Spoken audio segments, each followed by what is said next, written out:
Good morning, good evening, good afternoon. This is Phoenix 198720 here to bring you my latest video of my Let's Talk About series.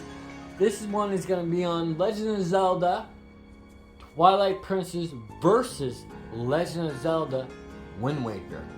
Now, since these both games came out, I've heard a lot of big debate between them that Wind Waker was a better design and more happier Zelda versus Twilight Princess, which had darker design for darker type. And I'm saying that's could be the reason, but I don't think it is the reason.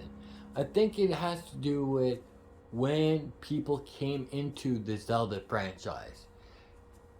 People like me who grew up on the OG Zelda, Zelda 2, Ocarina of Time, Majora's Mask, really enjoyed how Twilight Princess was done.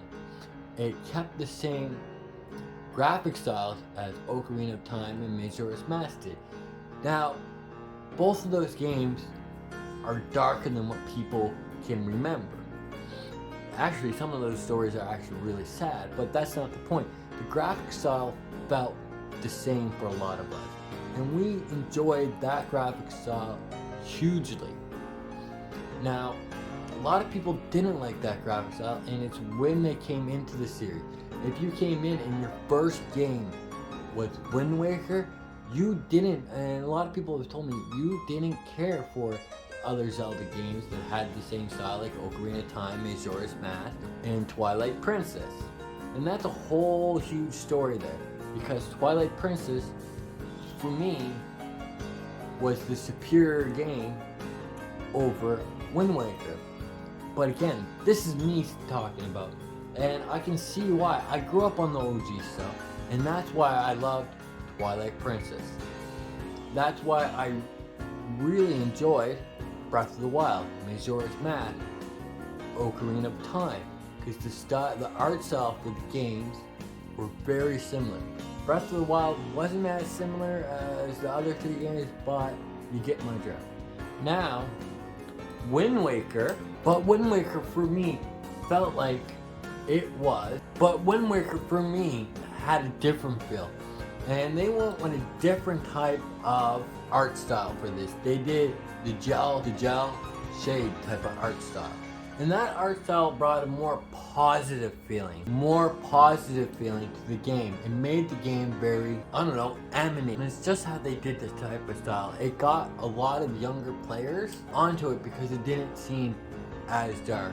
And they switched up the style as well on another reason. Majora's Mask was a very darker game for the Zelda series, but it didn't sell as many copies as Ocarina of Time did. They tried to catch lightning in the bottle, not once, but twice. So because Majora's Mask didn't do as well as Ocarina of Time, they switched up the art style. The art style, like I said, is more tuning, and that's where you get Toon Link and just stuff like that, because it looks like this was done for a TV show, just the style of art they chose.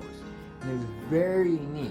For me, didn't have that true feeling of The Legend of Zelda. It was definitely way different because just in how this game laid out completely.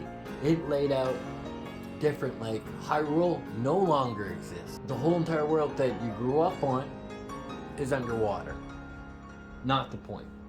Just, if you look at the art style, you can see what I'm talking about. It had a different feeling.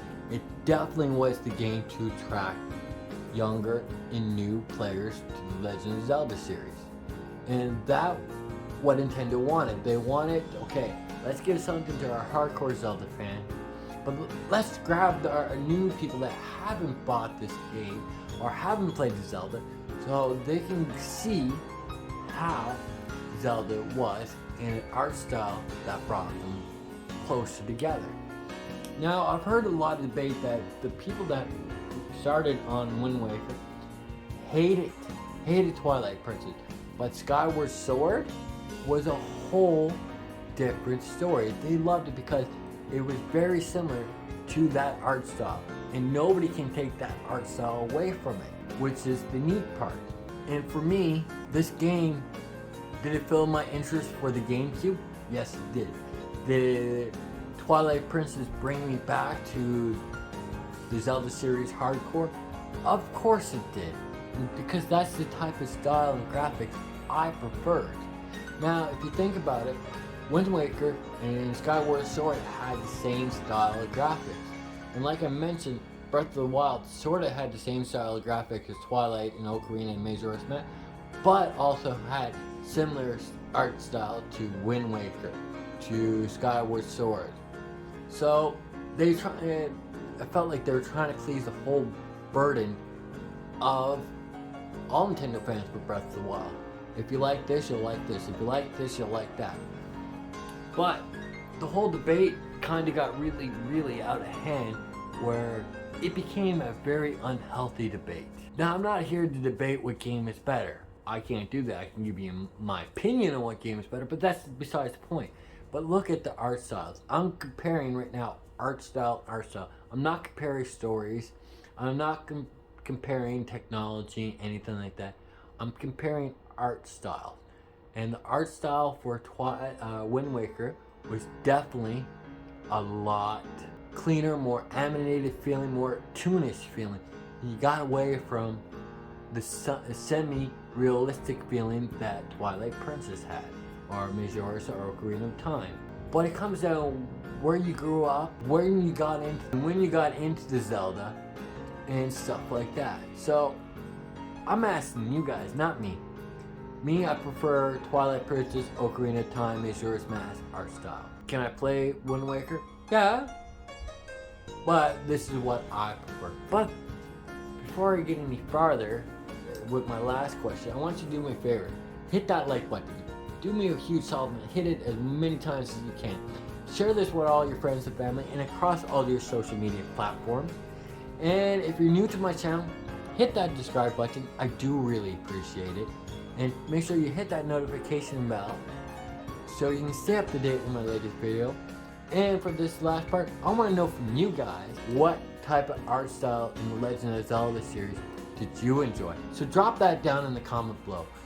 I'm excited to see what your guys' response is. So without further ado, this is Phoenix 1987-20 saying I hope you guys have a good morning, a good evening,